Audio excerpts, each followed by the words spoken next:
Hello po sa inyong lahat mga ka-crypto. Ako po si Pinoy Crypto Trader at sa video na ito ay atin pong pag-uusapan ang tungkol dito kay XRP. Kung saan ang sabi rito ay here is XRP price if Bitcoin hits $2.9 million as predicted by VanEck. Ayan, meron po kasing inilabas na prediction ang VanEck tungkol kay Bitcoin. Kung saan ay itong si Bitcoin ay meron daw pong kakayahan na akyatin ang napakataas na presyong $2.9 million sa hinarap.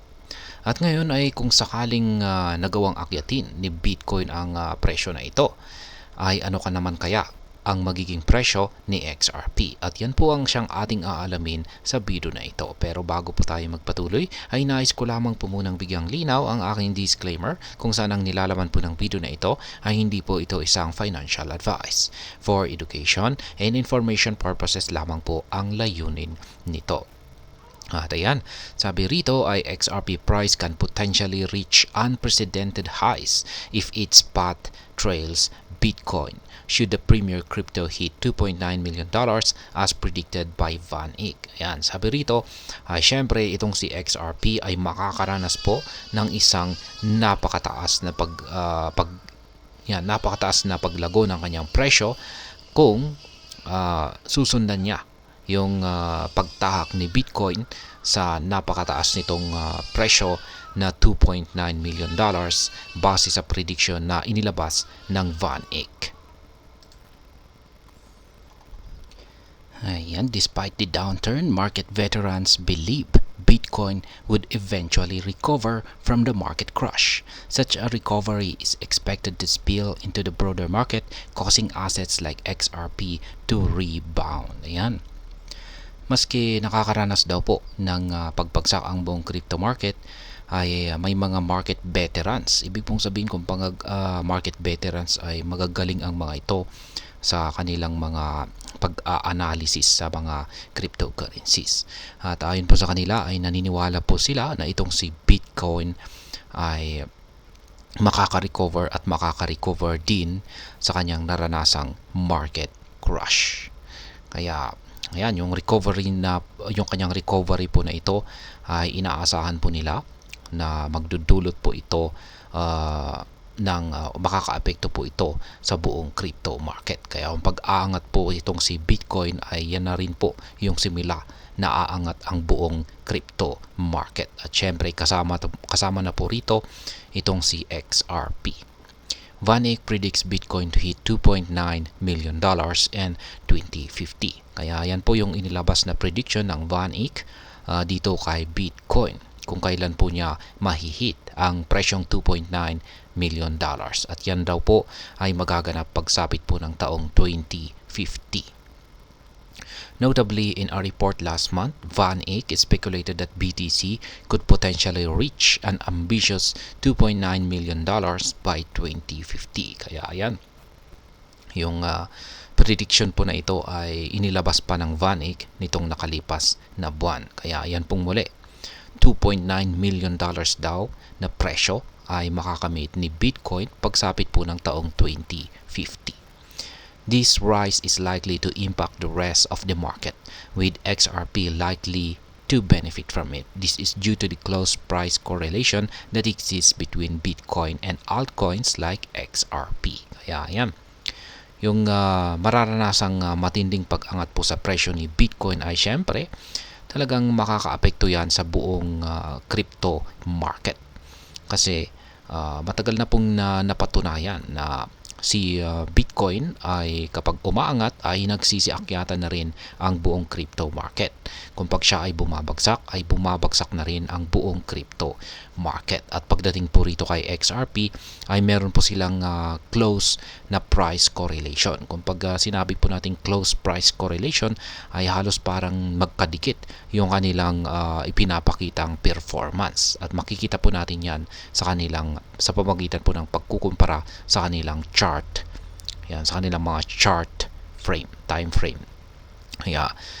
Ayan, syempre, hindi lamang po kay XRP kundi sa buong marami pang mga altcoins dyan kung saan ay may close correlation sa presyo ni Bitcoin. Ayan, Bitcoin has recovered from the $50,000 level it retested earlier. now knocking at $55,000.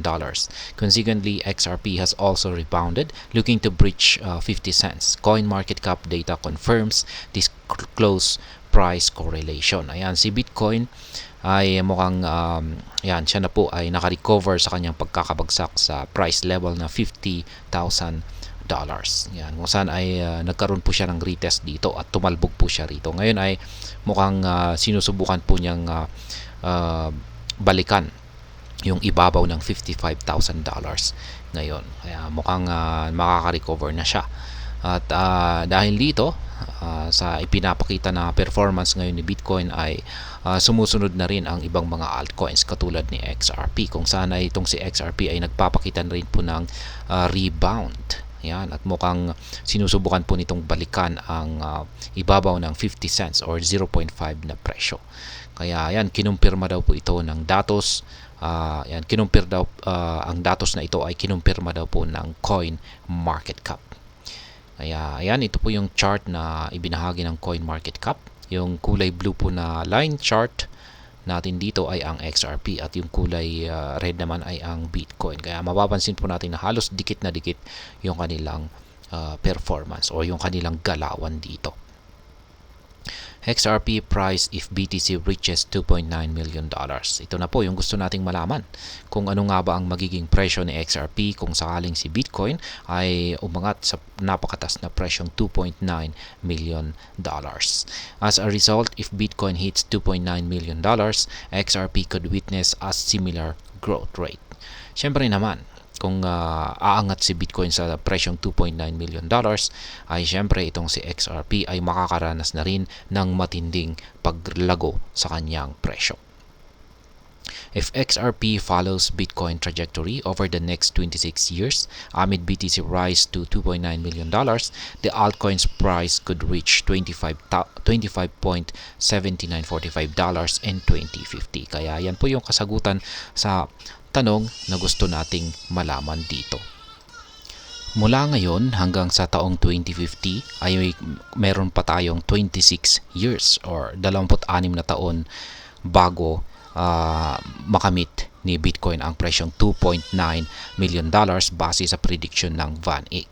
At ayan, kung pag nangyari po yan ay kung patuloy po na sumabay itong si XRP sa galawan ni Bitcoin ay sa pagdating kay XRP ay makakamit na rin daw po niya ang presyong $25.7945 or $25.79.